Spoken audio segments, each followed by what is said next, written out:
Miarabantsika tsirairay avindray tonga eto amin'ny fandraisana ny mofinaina amin'ity maraina ity. Misaotra an'Andriamanitra isika fa mbola mandrotsaka ny fitahiny sy ny famindram-pony amintsika tsirairay avy izy. Noho izany dia mahazaho ery hatrany ary koa mino fa efa voavela heloko ianao mandehana manomboka izao tahaka ny zanaky ny mazava. Alohan'ny dirantsika ny amin'ny mofinainan'io dia hivavaka isika. Ry Tompoandriamanitra eo mbola vempisaoranao zahay ny amin'ny hery izay omenao anay, ny fitahianao, ny fitantananao, ny fahalebiazanao izay aposaka ao aminay tsirairay avy. Misaotra Tompo fa tsy mba mandao anay ianao. Vonona ny ainao indray zahay. Meteza ianao hiasa ao am-ponay tsirairay avy. Amin'ny anaran'i Jesosy, amen.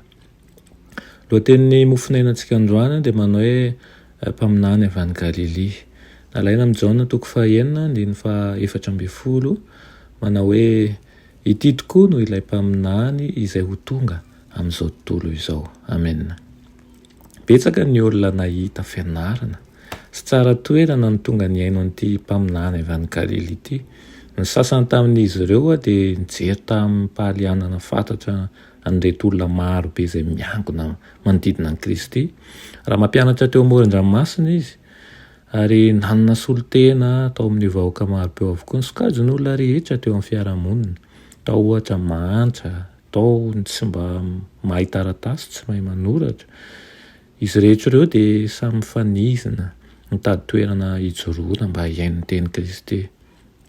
Raha nijery an'ity fivoriana hafahafa ity reto avaram-pianarana dia mifanontany hoe olona tahaka izao ve no hita eo amin'ny fanjakan'Andriamanitra? Novalian'ny mpamonjy tamin'ny fanoharana indray izay. Hitantsika izany ao amin'ny Mateo toko 7:12. Asaiko ianao mamaky azy. Hoy izy hoe ny fanjakan'ny lanitra dia tahaka ny masirasira izay nolavon'ny vehivavy anankiray ka nataony tao amin'ny koba intelo mifamarana mandra-pahazo ny masirasira azy rehetra. Teo amin'ny Jiosy dia nampiasaina matetika ho tandidin'ny fahotana ny masirasira. Tamin'ny andron'ny Pasika ny vahoaka dia nobaikoana hanala ny masirasira avy ao an-tranony mba hampisehoana fa tokony esorina avy ao am-pony ny fahotana. Nanafatrafatra ny mpianany i Jesosy hoe mitandremy ianareo fa andrao azony masirasira ny fariseo dia ny fiatsaram-belatsia. Ary ny apôstôly Paoly dia milaza ny amin'ny masirasira ny lolompozy sy ny faharatsiana. Nefa eo amin'ny fanoharana atao amin'ny mpamonjy masirasira dia ampiasaina ampisehoana ny fanjakan'ny lanitra. Maneho an-tsara ny herin'ny fahasoavan'Andriamanitra mamelombelona sy manavao zany. Tsy misy olona ratsy loatra sy latsaka ambany loatra ka tsy voaovan'izany hery zany. Misy aina vaovao omena an'ireo rehetra izay milefitra eo ambany fanapahan'ny fanahy masina mba hamerenana indray eo aminy ilay endrik'Andriamanitra efa very. Tsy afaka manova ny tenany amin'ny alalan'ny sitrapony samirery ny olona. Ny masirasira izay zavatra hafa avy ity ivelany mihitsy no tsy maintsy atao eo amin'ilay koba mba hahatanteraka ny fanovana ny tenaina aminy. Toy izao ny fahasoavan'Andriamanitra tahaka an'izany masirasira izany dia tsy maintsy raisin'ny mpanota amin'ny alalan'ny hahatonga azy ho mendrika ny fanjakan'ny voninahitra. Ny fahalalana sy ny fahabeazana rehetra dia tsy ahomby eo amin'ny fanovana ny zanaky ny fahotana efa simba ho tonga zanaky ny lanitra. Tsy maintsy ho avy amin'Andriamanitra ny hery manavao. Ny hery manavao ahy, ny hery manavao anao raha tianao zany hakasika anao dia fantaro fa tsy maintsy avy amin'Andriamanitra. Ary ny fanahy masina ihany no afaka hanao an'izany fanovana izany. Izany indrindra no asainantsika mandrakariva mba hangataka amin'ny fanahy masina isika isanandro mba hahafahany miasa ao anatintsika, manavao antsika, mandresy lahatra antsika, mankahery antsika ary ihany koa mitaona antsika mba hanana toe-tsaina tsy tahaka an'izao olona eto amin'ity tany ity fa hanana ny toe-tsaina ny mponina any amin'ny lanitra.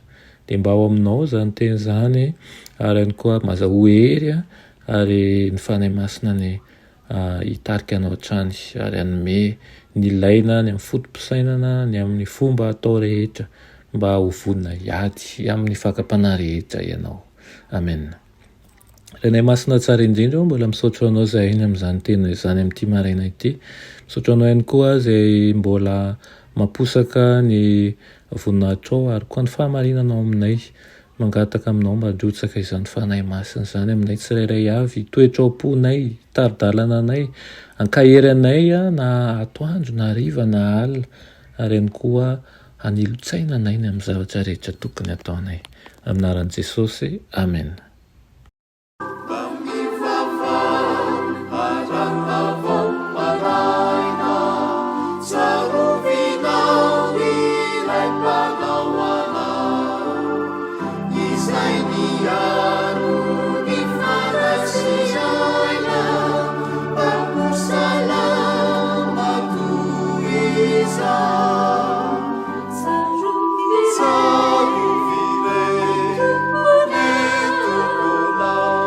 Miaro